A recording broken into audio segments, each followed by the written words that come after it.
here at the Sebastopol Memorial Lawn. It is a cemetery, as you can see. And I got some stories to tell you. I lived in 3 houses here on this property.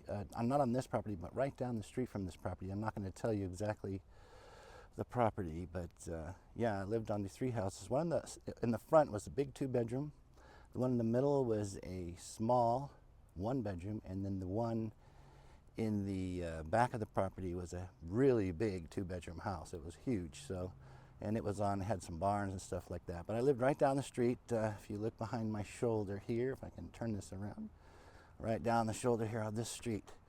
I lived in the first house. Was a small house. I lived in there for a little bit. Yeah, I woke up in the middle of the night with an old man in coveralls waving at me at the foot of the bed. So I started looking into this property, what's going on with this property. Basically, I found out that these people had passed away in a car accident. And I guess the car caught on fire. It was pretty dramatic. And the guy was named Old McDonald. Oh yeah, Mr. McDonald anyways.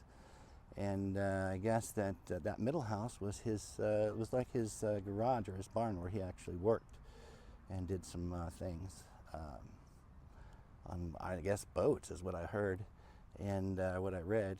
Anyways, I went through some things and found some stuff with his name on it and found out that, yeah, he did live there. And he wore coveralls, and we found all kinds of things in the backyard, old stuff. So yeah, that was quite a story. And then after that, I moved into the back house. Now, the back house was a big, huge 2-bedroom house. It was a very nice house, beautiful. But the barns and everything. But in that house, it was haunted. I basically had 3 black coats that would come out of the corners, and then it would attack me. Cats would go crazy. Everything would go crazy. I'd be stuck on the floor. It'd be pushing me down. So that entity, actually, I had to get help to get rid of that entity. I'm going to take a walk here while we talk. Someone's behind me and talking to something, to a grave, I guess, to somebody here that had passed away. So I'm going to give her some privacy. But yeah, this last house has some big black coats that would come out of the dark corners of the top of the walls and would actually hold me down. It was pretty incredible. It was pretty incredible.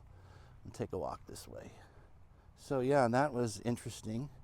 Yeah, I had to go to a psychic. They did some things to help get rid of that entity.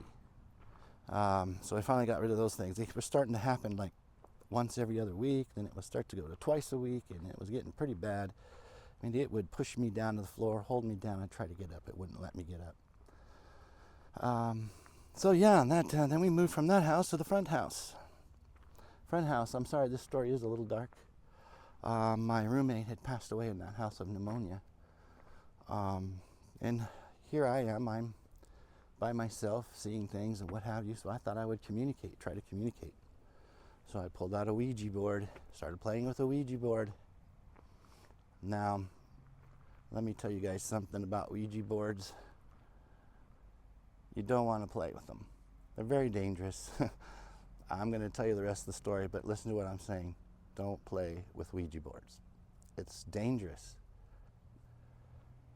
So anyways, the rest of the story goes. Go to the front house. My roommate passes away of pneumonia within a couple days. It was pretty quick. It was really strange because the days before that, we saw 2 huge birds, which were, I guess, what do they call those? Buzzards that sit on top of the tree. They were on the top of the tree. They were huge, and they looked very ugly. It looked like death just sitting outside of our window. So when my roommate passed away, I was seeing things. I started playing with this Ouija board, and then that's when all hell started to break loose. The Ouija board one day basically had a mark in it that marked yes, and it was burnt into the board. The rest of the board was light colored. This was like a dark colored yes. Like, yes, it was here. The bathroom filled up with flies, and I'm not talking just a little bit. I'm talking wall to wall and on the ceiling, just like you've seen in the movie The Poltergeist. I guess that's what the movie was on. It was on one of those movies, but oh my God, it was incredible. So yeah, that thing filled up, and it looked like the Poltergeist. We're gonna go this way because there's somebody over there.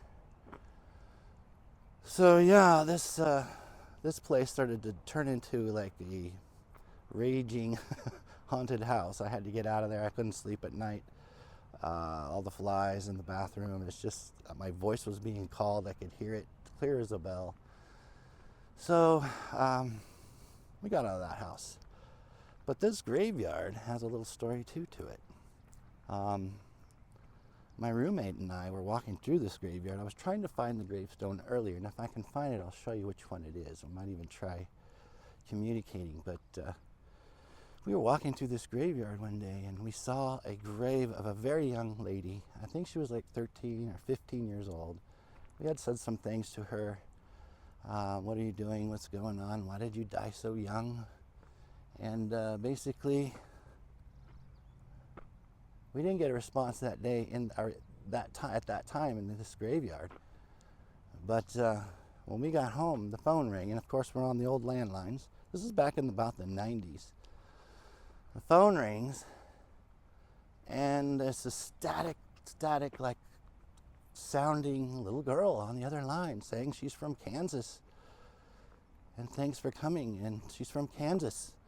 And I'm a little girl from Kansas, and we just went, wow, that must have been a little girl from the grave. Now, who knows, but it was over in this area somewhere. So I'm trying to find this little girl's grave. Now, I don't remember because this has been like years and years, but I think she's in the older part of the grave. So I'm going to keep walking over here. But yeah, those houses on that property were very haunted. That's pretty much my story, but now we're on an adventure looking for this little grave to see if we can find it. I just don't know if we're going to be able to find it or not. It was a very young lady.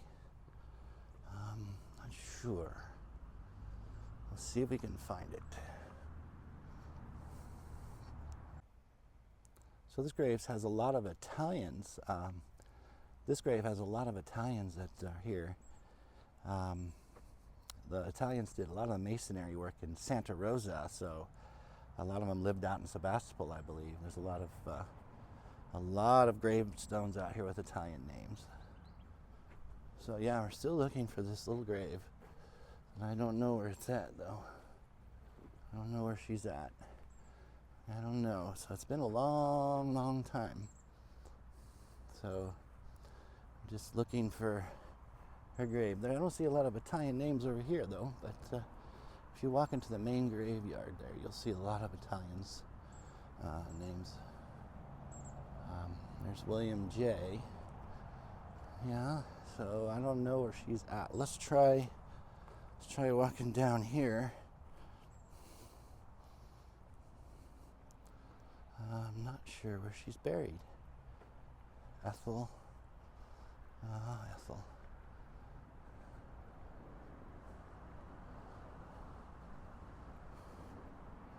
So yeah, we have to see if we can find her, but if we can't, then you got the story. But I wish I could find her. She's 41 years old here. This lady was very young, though. Let's see if we can find her.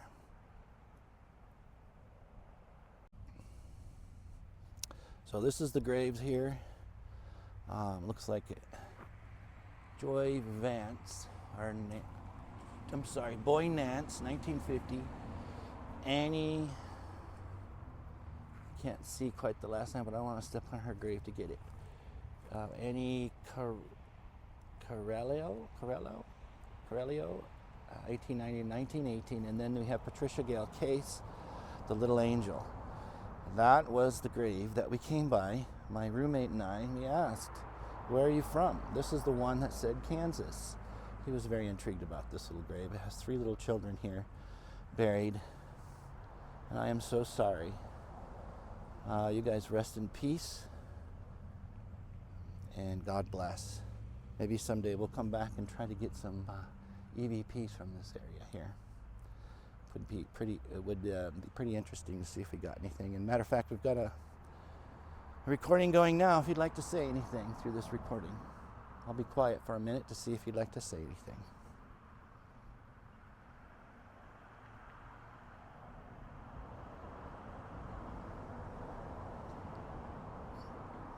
And all I can hear is cars, but rest in peace, little babies.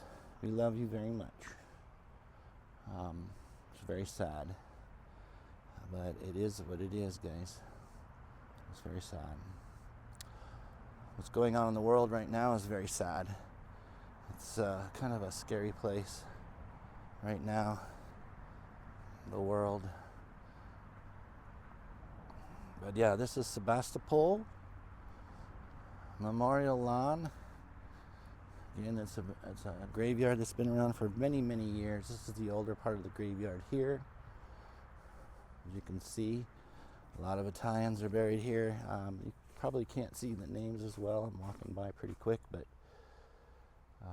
these aren't a lot of Italians that I'm looking at here. It looks like they redid the old grave. There was some old crosses, like wooden crosses over in that area over there.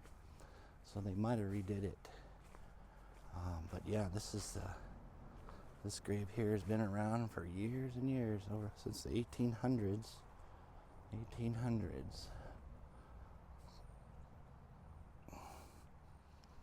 So yeah, the house story. Hope you guys enjoyed that house story. It's quite a story, I know, to absorb.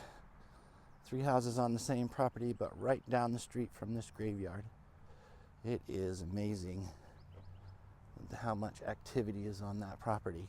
Then there's an old shack down there too that's buried with blackberry bushes, as well as old tractors and things buried by blackberry bushes in the back of that back house. A whole tractor I found, and all these weird little tunnels going everywhere underneath, like little caves and stuff, probably where the water runs through. The dirt is very soft there, lots of gophers. But yeah, one night I thought I heard wild boars, so that was freaky. But yeah, this graveyard is old. This part here is a little overrun, run down a little bit. So we're just following the trail back to the car. There's a nice angel. My mom was buried not too long ago here. Mom and Dad were buried. Not buried, spread ashes onto the ocean. So I'm on my way to the ocean now to say hello to them. So I thought I'd come by this graveyard and tell you this story. It's quite a graveyard, actually. It's just really interesting.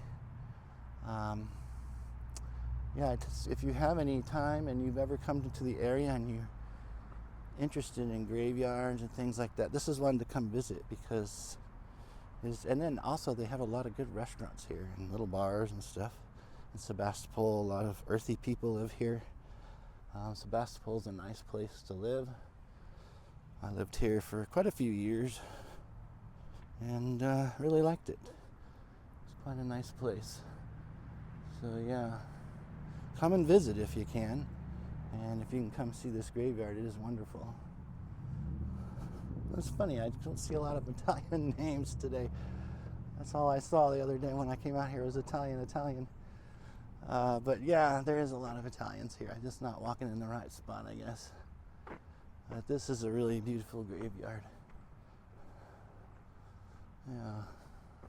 Used to walk through here all the time. And there's another story where actually, after my roommate died, I got another roommate. He was crazy.